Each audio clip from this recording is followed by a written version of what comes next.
Os potes de plástico, alguns são feitos de alguma matéria-prima que não é nem um pouco aconselhável para o uso, vamos dizer assim, na alimentação. Então, fique com os potes de vidro.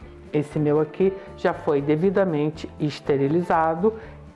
Depois que esfriou, eu coloquei a tampa para evitar que venha qualquer sujidade. Vamos ao ingrediente principal, que será cascas e algumas sementes de abóbora. Eu vou usar a abóbora butternut, mas você pode usar qualquer tipo de abóbora. Normalmente, quando eu faço pratos com abóbora, tipo esse escondidinho de abóbora, eu dou a dica de você cozinhar a abóbora no micro-ondas, porque assim você não precisa ficar sofrendo tanto para retirar a casca. No micro-ondas é bem mais fácil. Só que nesse caso aqui eu não cozinhei, porque eu queria deixar um pouquinho da polpa também na casca. Eu prefiro usar a parte do ingrediente que normalmente ou a gente iria jogar fora ou colocar no composto. Eu tenho aqui 270 gramas de sementes e cascas com um pouco da polpa. Eu procurei cortar a casca em pedaços bem pequenininhos, porque dessa maneira você aumenta a superfície de contato e isso ajuda as bactérias e as leveduras a processarem o alimento. Então vamos lá. Vou abrir aqui o meu pote e vou colocar a casca com as sementes.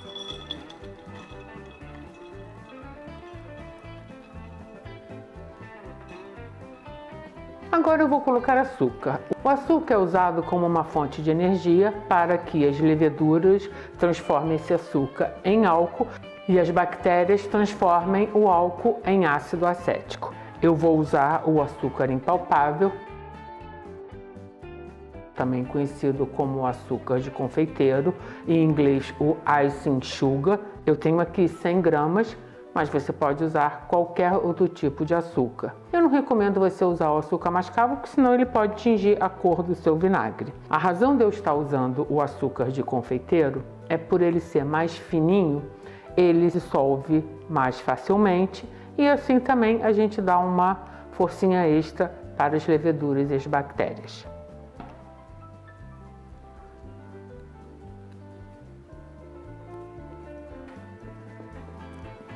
Agora nós precisamos usar água. A água vai ajudar a essa mistura, no caso, transformar a abóbora, a casca de abóbora e o açúcar no vinagre. Eu tenho aqui 1 litro de água mineral.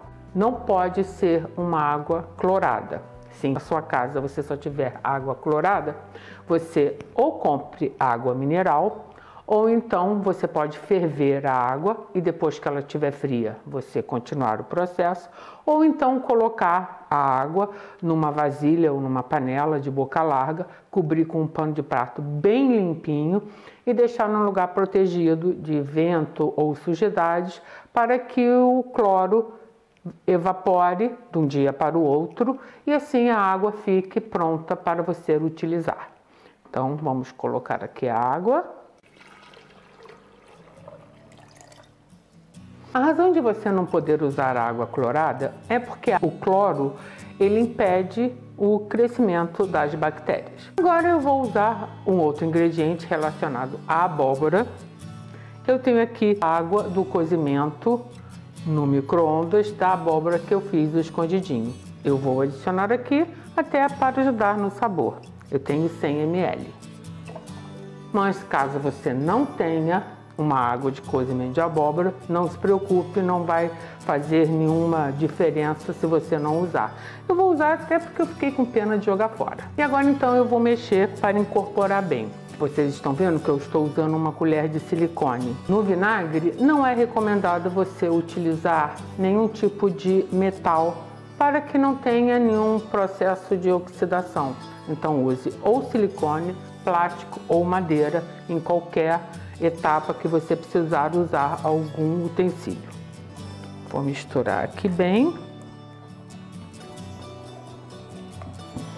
Olha só, vocês podem ver o açúcar impalpável já dissolveu por completo. Eu estou em Portugal, apesar de estarmos já na primavera, a temperatura ainda está um pouco geladinha. Então, para dar uma força às minhas bactérias, porque normalmente as bactérias elas se proliferam melhor na época quente. Então, na época do verão ou primavera em lugares quentes como aí no Brasil, o tempo de fermentação para que o vinagre fique pronto varia entre 15 a 20 dias, 10 dias às vezes. Mas aqui tá frio, então eu vou dar uma forcinha para elas e o que eu vou fazer? Eu vou adicionar uma mãe de um outro vinagre. A mãe é uma estrutura de celulose que foi formada pelas bactérias. É um indício que o seu vinagre está saudável. E outra razão que eu vou utilizar a mãe é porque a mãe vai fortalecer também as leveduras e as bactérias, impedindo que, se tiver alguma contaminação, alguma outra bactéria nociva não venha estragar a minha preparação. Então, o importante é o seguinte: se você ficar viciado ou viciada em fazer vinagres, você deve manter as suas mães, que no meu caso agora eu tenho várias mães, num pote, eu vou mostrar para vocês, também bem limpinho. Então aqui está o meu pote. Eu coloquei esse papel absorvente em cima com o elástico para evitar que tenha sujidade. Olhem só que coisa mais linda. E a melhor maneira de você manter essas mães ativas é você usar um pouco de vinagre e também uma bebida alcoólica. Você pode usar cerveja, vinho, uísque, cachaça ou o que for. Eu tenho usado aqui um vinho branco porque eu não quero tingir as mães. Então, eu vou pegar aqui uma mãe.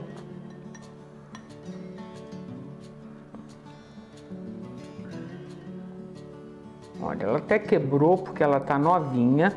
Então eu vou aproveitar e vou pegar o que eu consegui aqui. Olha essa daqui. Aliás, eu vou pegar essa daqui, ó, que foi a mãe, essa mãezona.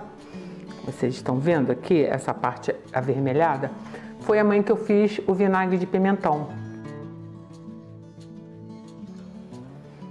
Ela tá aqui e vou colocá-la aqui. Aí você me pergunta: poxa, e se eu não tiver uma mãe? Não se preocupe. Se você seguir todas as boas práticas de higiene, não vai ter problema no seu vinagre. Se você estiver no verão, ele vai acelerar. E outra, se você tiver sorte, você pode ter uma formação de uma mãe. Aí você aproveita para guardar. Eu vou até mostrar uma curiosidade para vocês aqui.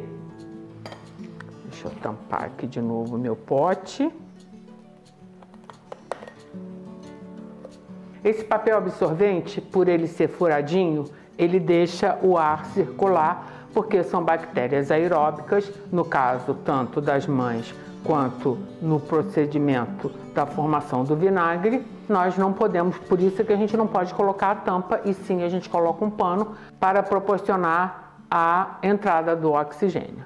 Então, olha só o que aconteceu, gente. Eu comprei esse galheteiro, coloquei o vinagre de pimentão aqui e vou ser sincera, eu não reparei que essa pontinha aqui não tinha uma tampa. Então, não sei se vocês vão conseguir ver, mas eu já tenho um monte, olha só, já tinha até uma outra aqui, de mini mães, porque é um pote pequeno, formando aqui. Eu tenho deixado, olha, eu tenho deixado aqui, então já tem umas 4 mãezinhas aqui, que eu tô deixando elas aqui nesse vinagre. Quando ele acaba, eu coloco mais. Aí se eu fico uns, tipo uma semana sem usar, quando daqui a pouco eu olho, já tem outra mãezinha formando aqui, igual aquela que afundou. Eu agora vou precisar tampar o meu vidro.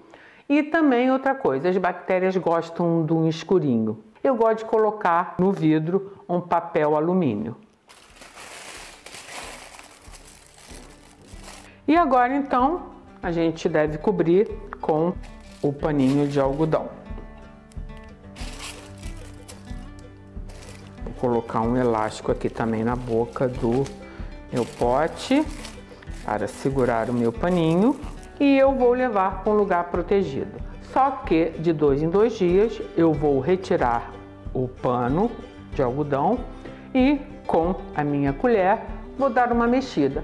Essa mexida é importante para evitar que os pedaços de abóbora e as sementes que fiquem em cima não venham a mofar. Então a gente mexendo não vai ter sempre aqueles mesmos pedaços em cima.